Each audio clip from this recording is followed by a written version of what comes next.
Yeah, so Radiant Echoes was a total mess at launch. The good news, though, is, was. It's kind of not anymore. This clearly spooked Blizzard so much that they changed it up really fast, and today, you're going to learn about all of it, how you can level much faster now, and how to just get the most out of this. So Matt's first run got him from level 10 to 70 in 4.5 hours, but with the lessons that we've learned, doing it now would be just a touch over 3 hours, and since that initial testing, guess what? Blizzard have actually made some things faster. So let's go over to Bellular.games. That's actually where our members support what we do here. So we started posting written WoW guides over there for our members, actually like the original version of this video, and then also Matt's latest dive into helping people choose the right spec. Not the spec that will make you a meta slave, but a spec that you'll actually enjoy World of Warcraft with and hit your own goals. I think it's a real banger piece of work that he did. So you can check that out over at Bellular.games. A massive thanks to our supporters over there. You guys basically just help us to be safe and stable and focus on making the best content that we can. So, with that said, let's talk Radiant Echoes. First up, I'll get you up to speed with everything that's changed.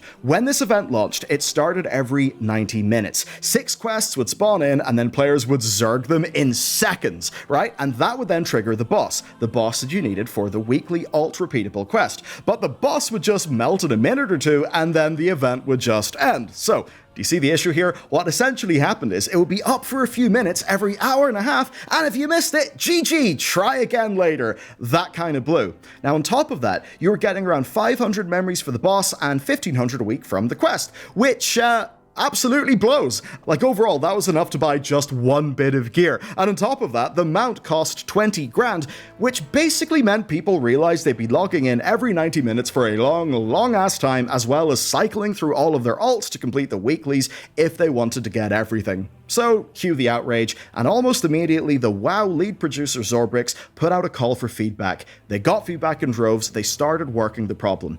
And amazingly, over the course of just the next few hours, they pushed changes to the PTR for testing. They then turned on level 70 template characters so people could hop in and immediately start testing, and then they pushed them live. The changes are basically perfect. So instead of ending after the boss kill, the event just repeats for the whole duration, which now has been dropped to an hour down from those 90 minutes.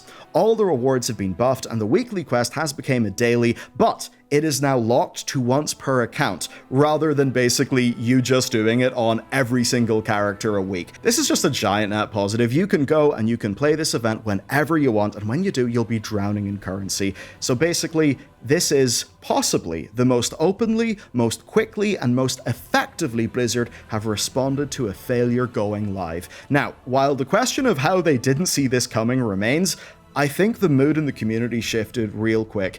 And yes, everybody's happily farming away, but also, I think there is a bit of a respect here. They saw the problem, and within hours, they seemed to be all hands on deck, getting it right and fixing it. So, hats off to them, and with that said, let's talk about leveling. Leveling then, this is the meaty bit. So the Radiant Echoes enemies scale from 10 to 70, and the vendor gear is item level 480. And that means there is no better time or better way to get an alt or a neglected main up to scratch. And like I said, you're looking at 4.5 hours tops to get from 10 to 70.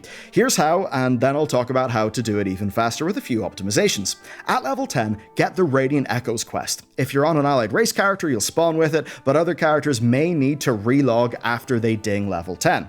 Once that happens, go and meet Khadgar in Dalaran. The quest will basically just direct you to a new portal in your main city. Then, just go to the active zone. You'll actually see the portal glows and it's got text above it. Now, when you go through the portal, there'll be objectives on the map like the ones that you can see here. Just fly, of course, in your lovely skywriting mount, fly over there and, do it. And even just be there, because actually, just being alive in the area will basically just finish it for you, and that will grant you XP and 200 residual memories, with those memories, of course, being the event currency.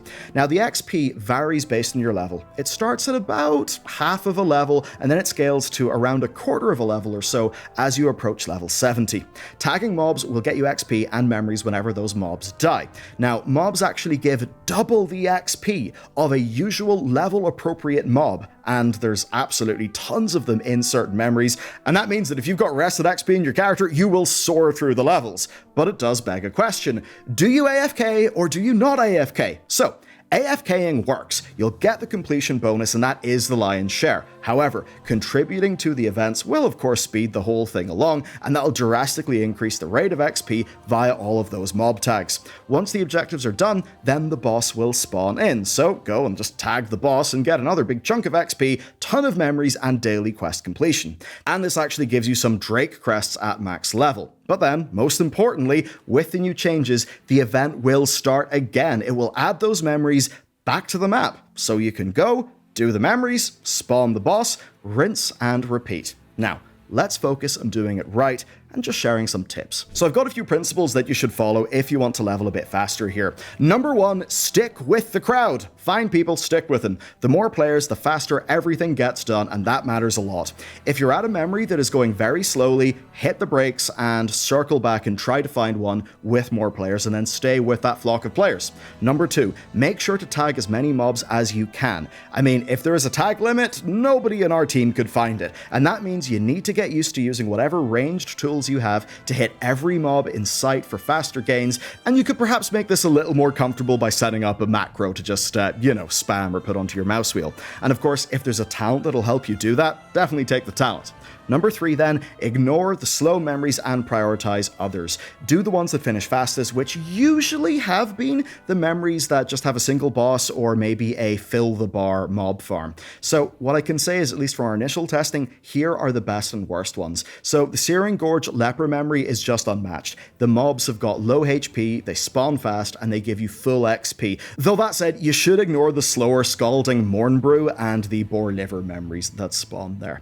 Then for the Dustwallow Marsh, you'll find great results with Zen's Bidding and Deviate Delights. However, Lazy Peons and Crystal Power do tend to be a bit slower unless there's a proper crowd of players. Now over in Northrend, definitely do In the Mountains, Call of the Argent, and Champion's Call. Those ones are the fastest, but honestly, the rest are just glacially slow. Though there is a tip for one of them. The Blade of the Champion can be cheesed super easily. All you've got to do is fly around and gently spam this macro. /tar recall Lake Frog /kiss. Funny enough, when you spam that, it will target the frog and kiss the frog, which will complete your objective. Overall though, Northrend has had the slowest memories by a long shot, just cases of very few mobs and painfully slow progression. That does mean that leveling here in some cases has been half as fast, so maybe use Northrend being up to take a bit of a break or just attend to something in real life. Generally speaking, Searing Gorge is best, then Dustwallow, then Northrend. But that being said, expect to see balancing here. As an example,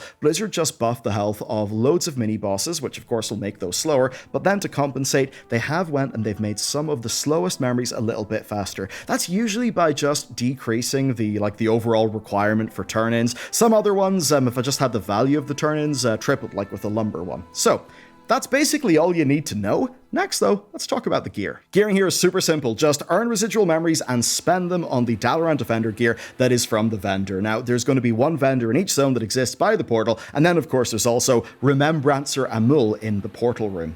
Now, for us, right, a full trip from level 10 to 70 netted about 65k. Yes, 65k. That is absolutely night and day to the experience that people had whenever this pre-patch went live. That's awesome. Now, a full set of 480 gear on a prop paladin cost 50k. That left 15k over, and the really good thing is, with warbands, you can just transfer those currencies over to your other characters to get them some gear as well, which is brilliant. Now, if you just want to do memories for the mount or the gear and you're not leveling, then the recommendation does change a little bit. If you want to be just a bit cheesy, what you can do is you can zone in and then just do the bosses. And what that would basically mean is leaving your game audio on, tabbing out, and then listening for whenever the boss does its call-in. So whenever a boss spawns, it does some sort of voice line. Basically, hear the voice line, tab back to World of Warcraft, tag the boss.